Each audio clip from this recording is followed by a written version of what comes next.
Hi, Devin. You missed the first part of last season with stress fractures. Uh, when you came back, is that completely gone? Is that still in the back of your mind, or your feeling is that's over and done with for good? It was, I mean, knock on wood, it was not an issue at all. After that initial period of where they shut me down for 6 weeks, I didn't do anything but core work and strengthened all that up. It hadn't been an issue at all after that. And those 10 days you spent in New York, were you in Manhattan? Were you a tourist? What are some things that were memorable that you did, other than maybe finding some good restaurants? Yeah, good restaurants, shopping. I went to MoMA, the Natural History Museum. Um, I can't. I think it's the Art Museum in Brooklyn, the Brooklyn Art Museum, I think it is. Um, but yeah, 10 days isn't really enough to do all the things in New York City. So I'm looking forward to spending some more time there. Last one. I read a quote that you said you like the pressure of being in the game when it's on the line. You said that when you were young. What makes you that way? Some people get nervous with the pressure. Do you think that brings out the best of you, and that's why you've been able to be so dominating, putting games away? Yeah, I mean, I would say that when it's close, it makes me focus more. At times, I think you can lose focus if you don't feel like the game's on the line right there in that moment. Um, so yeah, I would say that just it makes me lock in that much more.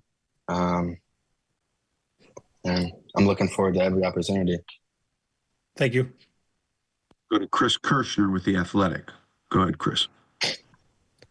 Hey, Devin, you said before that you thought you were going to LA. Why did you think you were going to the Dodgers? Was that something your agent was telling you?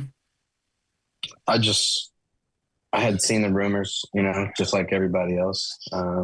He had told me that, they were in talks, and I wasn't the only team, but that was just kind of the vibe I was getting. I hadn't really heard much about the Yankees' interest in me up until the moment that they had traded for me. Gotcha. And then secondly, was a trade something that you were hoping for, or was it your wish to stay with Milwaukee if you had it your way? As someone that's been there for the last 6 years, I just understand that's how they operate.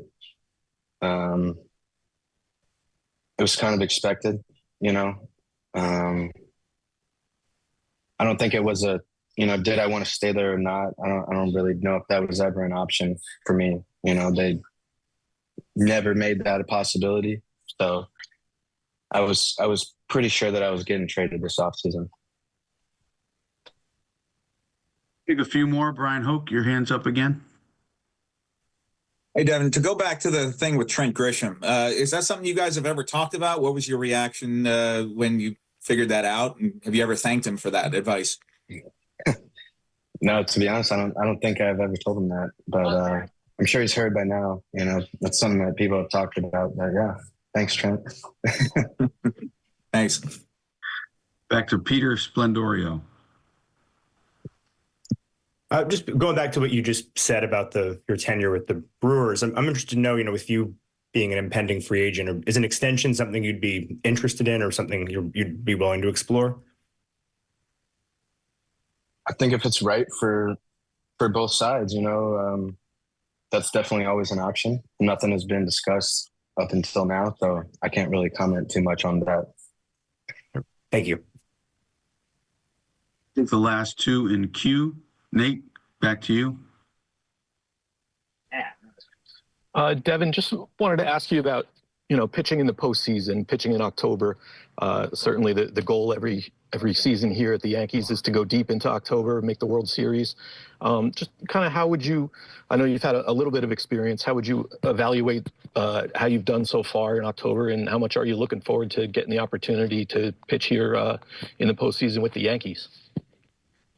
Yeah, I mean,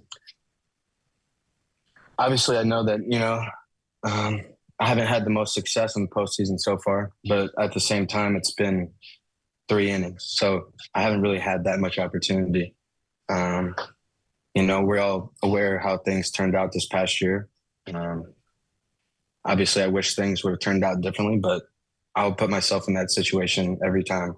I'll never shy away from that moment. I want the ball, and I'm looking forward to my next opportunity. The final one back to Ron Blum.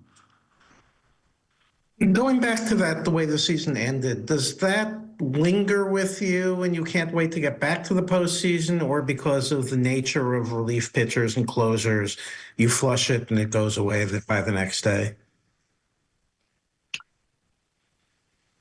To be honest, like the way my mind works, every failure I've ever had has stuck with me, but it's not something that holds me back. If anything, it pushes me forward, Every time I've failed, I want to get back on the mound to, right myself. And that's how I've been. And every time I've failed, like I've blown saves before. The next day I want the ball again. I want to get out there and put up a 0 and help my team win. And last year, you were noticeably better in your lefty splits than in previous years. Did you do anything in particular to get that improvement? No, I wouldn't say anything in particular. No, just trying to execute and pitch the way that I know makes me successful.